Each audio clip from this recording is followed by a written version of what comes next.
మధ్యకు ఆల్బర్ట్ గారని ఆ మొట్టమొదటి ప్రారంభ సభల్లో ఆయన ప్రసంగించారు. దైవజనులు ఆధోని నుంచి వచ్చారు. మేమందరం ఆ యెరూషలేము ప్రయాణంలో అందరం కలిసి వెళ్ళాము. 59 మంది ప్రయాణం చేశాం. ఆ సమయంలో దైవజనుడి విశ్వాసం చాలా గొప్పది. ఆయన లగేజీ ఎక్కువైపోయింది. లాస్ట్ అందరం 58 మంది ఫ్లైట్ ఎక్కేశారు. ఈయన రావట్లేదు ఏంటని చూసేటప్పటికి ఆయన అక్కడ దీక్ష చేస్తున్నాడు. ఏంటంటే ఈ లగేజీకి డబ్బు కట్టమంటున్నారు, నేను కట్టను, దేవుడు నన్ను తీసుకెళ్ళాలి.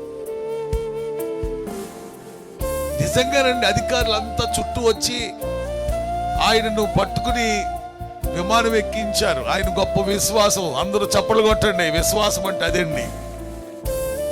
ఆయన చూసి నేను కూడా విశ్వాసంతో ఉన్నాను. నాకు గత 3 సంవత్సరాల క్రితం మరి 2 సార్లు హార్ట్ స్ట్రోక్ వచ్చిందండి. ఈ పండుగల్లో ఒకసారి వచ్చింది. తర్వాత ఇంకొక కూటం 3 బ్లాకులు ఉన్నాయి పాస్టర్ గారు, వారం రోజుల్లో చేసుకోకపోతే మీరు చనిపోతారని చెప్పారు. చాలా పెద్ద హాస్పిటల్. నాకు ఎంజోగ్రామ్ చేసింది ఏంటంటే వైజాగ్లో స్టార్ పినాకిల్, మా మోజెస్ గారి కుమార్తె, వాళ్ళందరూ మాకు ఎంతగానో సహకరించారు. హైదరాబాద్ గచ్చిబౌలిలో ఉంది ఏఐజీ హాస్పిటల్, అదే పెద్దది మన ఆంధ్ర తెలంగాణ రాష్ట్రానికి.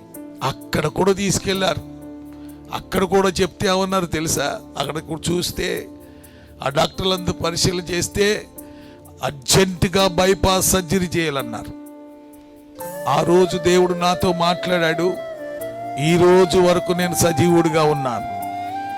ఆపరేషన్ లేదండి, బైపాస్ లేదండి. దేవునికి మహిమ కలుగును గాక. విశ్వాసం అనేది చాలా గొప్పది. నేను ఆయన చూసి నేర్చుకున్న. ఫ్లైట్ ఆగిపోయింది. 58 మంది మేము ఫ్లైట్లో ఉన్నాం. ఈయన లగేజీ వెళితేనే కానీ ఈయన లోపలికి వచ్చి ఫ్లైట్ ఎక్కడానికి లేదండి. ఆదోనిలో మరి ఆల్బర్ట్ గారు ఆ పిల్లలు వచ్చారు. వాళ్ళు ప్రేమించి వారు ఇప్పుడు పాట పాడుతుండగా కానుకలు సేకరిద్దాం.